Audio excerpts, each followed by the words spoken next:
গত আগস্ট থেকে এই পর্যন্ত কতজন বাংলাদেশি এবং কতজন ইন্ডিয়ান টাউটকে আপনারা আটক করেছেন?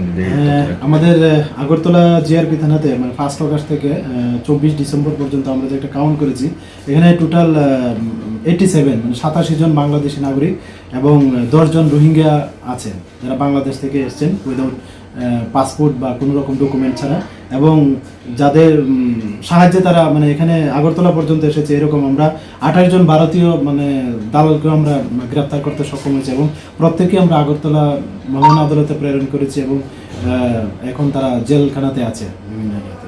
এই পর্যন্ত কয়টি কেস রেজিস্ট্রেশন হয়েছে আপনাদের? 1 আগস্ট থেকে 24 ডিসেম্বর পর্যন্ত আমরা এরকম প্রায় 25টি মামলা নিয়েছি আমাদের আগরতলা জিআরপি থানা।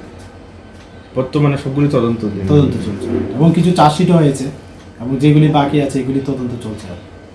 স্যার, একটা বিষয়, যে বাংলাদেশিগুলিদেরকে আপনারা আটক করছেন তাদেরকে জিজ্ঞাসাবাদে প্রাথমিক তথ্য অনুযায়ী কি স্বীকারোক্তি করছে ওরা? হ্যাঁ, প্রাথমিকভাবে তো তারা এটাই বলছে যে তারা এখানে কাজ করার সুবিধাতেই মানে এখানে আসা আর কি, প্রিলিমিনারি তারা যা বলছে আর কি। তো আমরা এই বিষয়ে ছাড়াও আমরাও মানে তাদের দফায় দফায় ইন্টারোগেশন করেছি এবং করছি, এখন রীতিমতো করছি।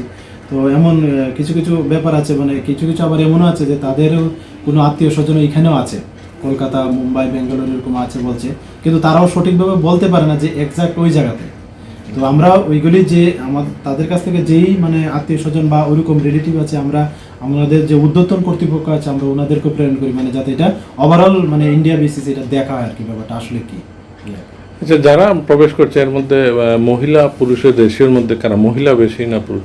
এটা 50-50 না, তবে মহিলার বাঘটা একটু বেশি আমার যা মনে হচ্ছে আর কি, মানে 60-40 এরকম হবে আর কি, এরকম বিষয়।